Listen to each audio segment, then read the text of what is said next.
Assalamu alaikum. Today we are going to discuss about states of matter. Firstly, हम ये देख लेते हैं कि matters क्या चीज़ है. What is matter? Matter हम किसे कहते हैं? It is defined as anything which occupies space and has mass.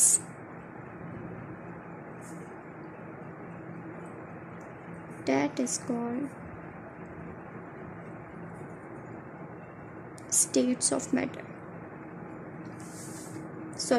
Matter. Matter हम किसे कहते हैं? वो चीज़ जो जगह घेरे और मास रखती हो, उस चीज़ को मैटर कहते हैं. इधर हमारे पास एग्जांपल है. अगर यहाँ पे मैं बुक के ऊपर पेन रख देती हूँ तो ये पेन एक तरीके का मैटर है, क्योंकि इससे यहाँ पे स्पेस कंज्यूम किया हुआ है और उसके अलावा इसका मास भी है. इस तरीके से हम मैटर की एग्जांपल्स के अंदर ले लेते हैं. आयरन, एग्जाम्पल्स लिख देते हैं यहाँ पे हम. आयरन, वुड, हमने पेन की एग्जांपल ली, हम पेन लिख देते हैं. And ETC etcetera. सही है. और फिर उसके बाद हमारे पास मैटर्स की 3 स्टेट्स आ जाती हैं कॉमनली जो हम डिस्कस करते हैं. अब हम डिस्कस करने जा रहे हैं स्टेट्स ऑफ मैटर.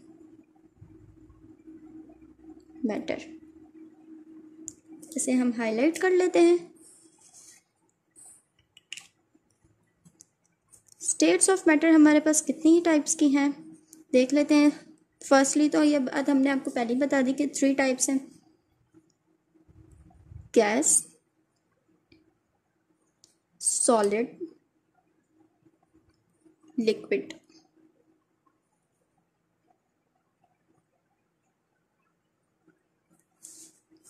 सबसे पहले हम ऐसा करते हैं, सॉलिड को डिस्कस कर लेते हैं.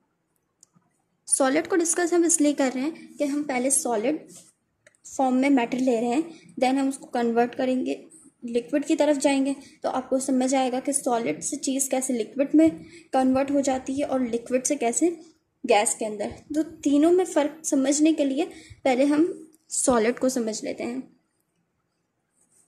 सॉलिड हमारे पास एक ऐसी चीज़ है जिसके पास डेफिनाइट शेप होती है,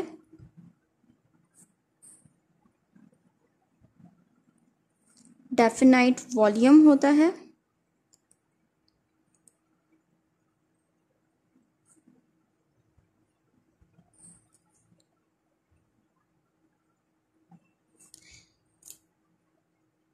और इसके अलावा ये टाइटली पैक्ड होते हैं. मतलब कि इनके मॉलिक्यूल्स टाइटली पैक्ड होते हैं.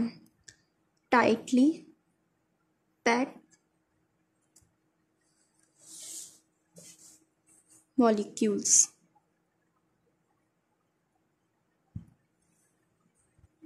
और इसके अलावा हमारे पास 4th पॉइंट ये आ जाएगा कि ये एक्सपेंड कब होते हैं?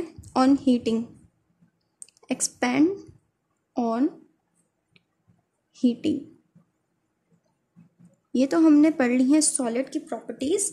अब हम देख लेते हैं कि सॉलिड मॉलिक्यूल्स एक्चुअली में होते किस तरीके से. ये मॉलिक्यूल्स जो हम बना रहे हैं ये हैं सॉलिड के मॉलिक्यूल्स, और ये टाइटली पैक्ड मॉलिक्यूल्स होते हैं. जो एक्सपेंड किस तरीके से होते हैं हम पढ़ चुके हैं. हीटिंग के थ्रू ये एक्सपेंड होते हैं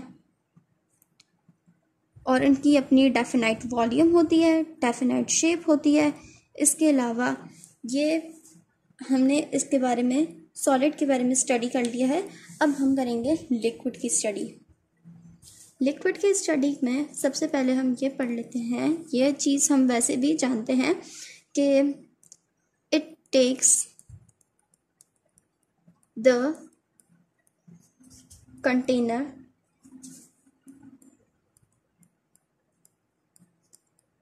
कंटेनर्स शेप।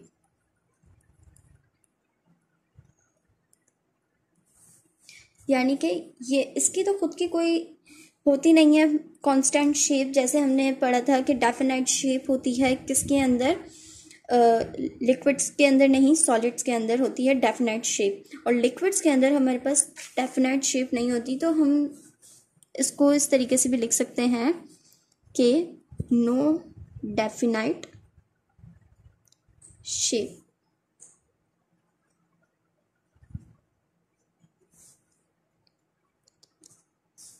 इसके अलावा इसके अंदर हमारे पास मॉलिक्यूल्स जो होते हैं, molecules are not tightly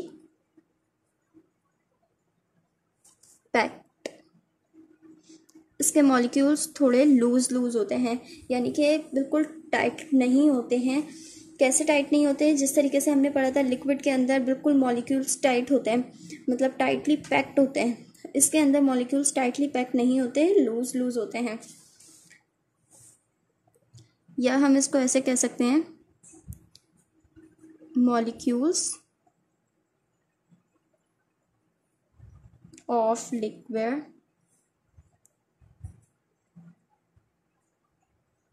move away from each other.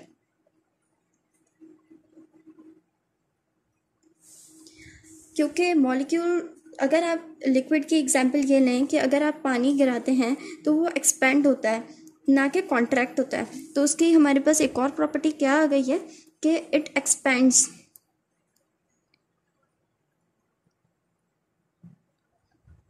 Because वही बात आ गई वापस से,